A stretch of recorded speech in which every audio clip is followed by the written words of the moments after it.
मैं अपने कुछ दोस्तों के साथ नदी किनारे जंगल के पुराने रेस्ट हाउस में ठहरा हुआ था। भारत दंत कथाओं का देश है और जिस गांव में मैं ठहरा हुआ था उस गांव में विल्सन और उसकी सुंदर पहाड़ी वधु गुलाबी की दंत कथा काफ़ी प्रचलित थी। इस दंत कथा का मुख्य किस्सा है वह पुल जिस पर विल्सन अपने घोड़े को सिर्फ इसीलिए भगाया करता था ताकि इससे पुल की मजबूती को लेकर गांव वालों की चिंता समाप्त हो जाए।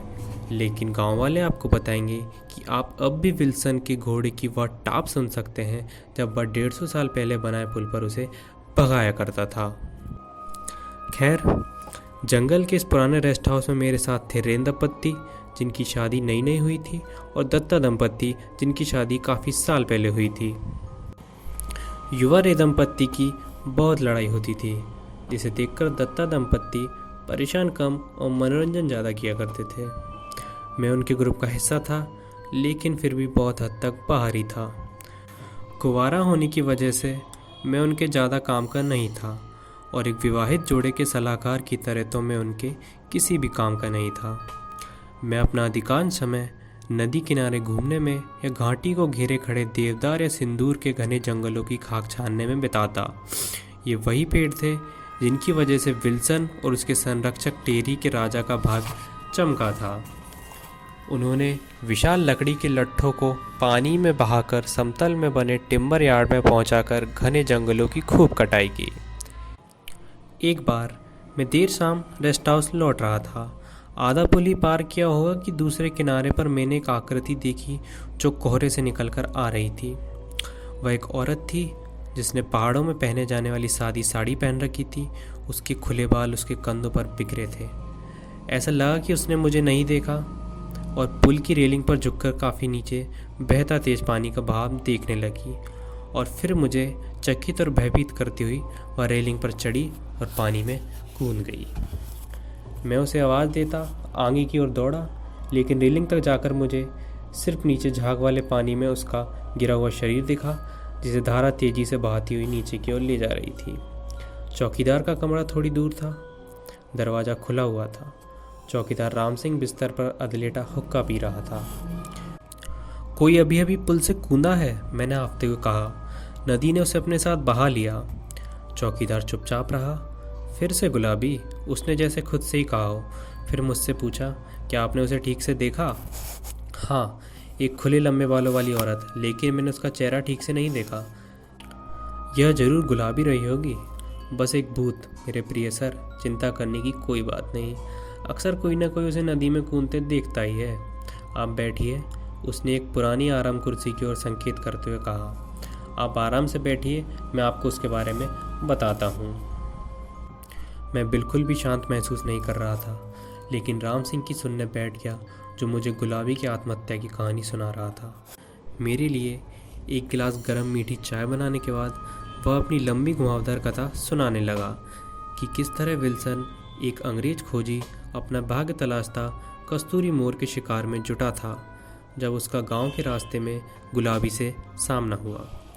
लड़की की गहरी हरी आंखों पर वह मंत्रमुग्ध हो गया और उसने हर संभव उपाय लगाकर उसके परिवार को जान लिया। वह उसके प्यार में था कि बस उसे या सुंदर और प्राप्ति योग्य समझ रहा था या हम कभी नहीं जान पाएंगे। अपनी यात्रा और जोखिम भरे कारनामों के दौरान उसे बहुत सारी औरतें मिली थी लेकिन गुलाबी अलग थी, बच्चों जैसी निष्पाप, और उसने निर्णय किया कि वह उसी से शादी करेगा। उसके दीनहीन परिवार को कोई आपत्ति नहीं थी। शिकार की अपनी सीमाएं थी और विल्सन को इस क्षेत्र के घने जंगलों में बिखरी संपदा को बटोरना ज़्यादा लाभदायक सौदा लगा। कुछ सालों में उसने अथाह संपत्ति खड़ी कर ली। उसने हर्सिल में एक बड़ा लकड़ी का मकान बनवाया, दूसरा देहरादून में, तीसरा मसूरी में। गुलाबी के पास वह सब कुछ था जो उसने कुछ चाहा होगा, 2 स्वस्थ नन्हे बेटों सहित। जब वह काम से बाहर होता वह बच्चों की देखभाल करती और हर्सिल के अपने विशाल सेब के बागान की देखभाल करती। और फिर वह बुरा दिन आया जब विल्सन अंग्रेज औरत रूथ से मसूरी माल रोड पर मिला और निर्णय लिया कि उसे भी अपनी प्रेम और संपत्ति का हिस्सेदार बनाना चाहिए। एक बढ़िया घर उसे भी उपलब्ध कराया गया। जो समय वह हर्सिल में गुलाबी और बच्चों के साथ बिताता था वह बहुत कम हो गया। व्यापार संबंधी काम, अब वह एक बैंक के मालिकों में से एक था। उसे एक फैशनेबल पहाड़ी रिजॉर्ट में रखते। वह एक लोकप्रिय मेजबान था और अपने दोस्तों और सहकर्मियों को दून की शिकार पार्टियों पर ले जाया करता था। गुलाबी ने अपने बच्चों को गांव के तौर तरीकों से पाला था।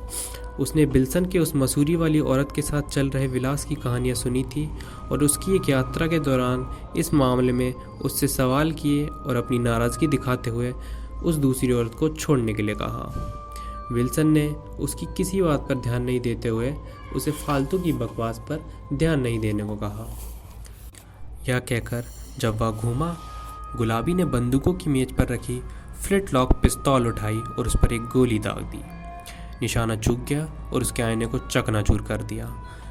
गुलाबी घर से निकलकर बागान से होते हुए जंगल में भागी और वहाँ से नीचे खड़ी ढलान वाले रास्ते से उस पुल पर जिसे विल्सन ने 3 या 4 साल पहले बनाया था।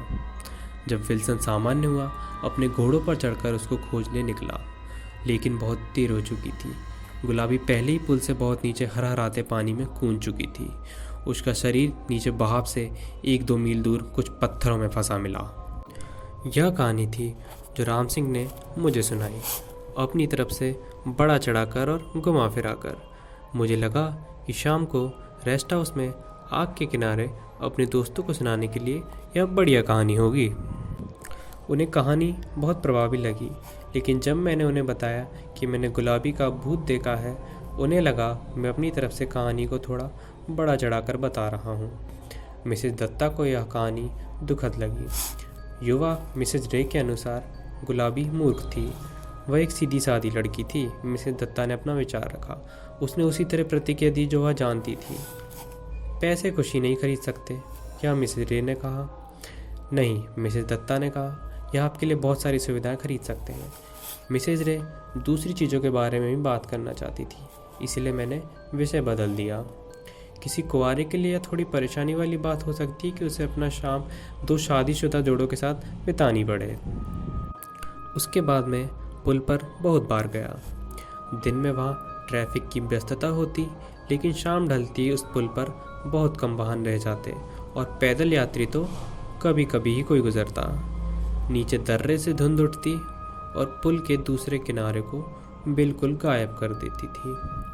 मैं शाम को वहाँ घूमने को प्राथमिकता देता, मन में आधी उम्मीद और आधी चाह लिए कि गुलाबी के भूत से फिर सामना हो।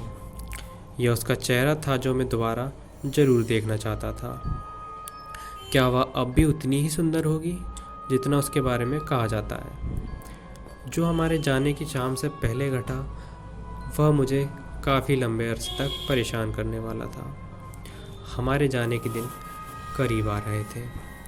थोड़ा माहौल शांत हो गया था। ऐसा लगता था कि जैसे रे दंपति ने अपने मतभेद सुलझा लिए हैं, हालांकि वे ज़्यादा बात नहीं कर रहे थे। मिस्टर दत्ता अपने दिल्ली के ऑफिस में लौटने के लिए बेताब थे।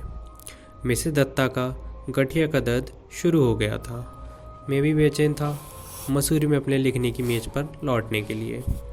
उस शाम मैंने पुल पर आखिरी बार घूमने की सोची, ताकि पहाड़ों की गर्मी की रात की ठंडी हवा का आनंद ले सकूं। चांद नहीं निकला था और बहुत ज़्यादा अंधेरा था। हालांकि पुल के दोनों सिरों पर जलते लैंप से इतनी रोशनी हो रही थी जो उसे पार करने वाले लोगों के लिए काफ़ी थी। मैं पुल के बीच में खड़ा था, सबसे अंधकार वाले हिस्से में, नदी के गरजते हुए खाई में गिरने को सुन रहा था। जब मैंने साड़ी में लिपटी आकृति को लैंप की रोशनी में उभरते देखा जो रेलिंग की तरफ बढ़ रही थी, एकदम से मैं चिल्ला पड़ा, गुलाबी। वह मेरी तरफ आधी घूमी, लेकिन मैं उसे ठीक से नहीं देख सका। हवा से उसके बाल पूरे चेहरे पर उड़ रहे थे और मैं सिर्फ उसकी चमकती आंखें ही देख सका। मैंने पानी में छपाक की आवाज़ सुनी जब उसका शरीर नीचे पानी में गिरा। फिर एक बार मैंने खुद को रेलिंग के उस हिस्से की ओर दौड़ता पाया जहाँ से वह कूदी थी, और फिर कोई और भी उसी जगह की ओर दौड़ता दिखा, रेस्ट हाउस की तरफ से। यह युवा मिस्टर रे थे।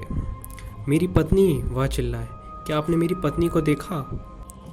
वह रेलिंग के पास भागे आए और नीचे बहते पानी को घूरने लगे। देखिए, वह है वह। उन्होंने पानी में डूबती उतरती एक असहाय आकृति की ओर इशारा किया। हम नीचे ढलवा किनारों से होते हुए नदी की ओर भागे, लेकिन धारा उसे बहा ले गई।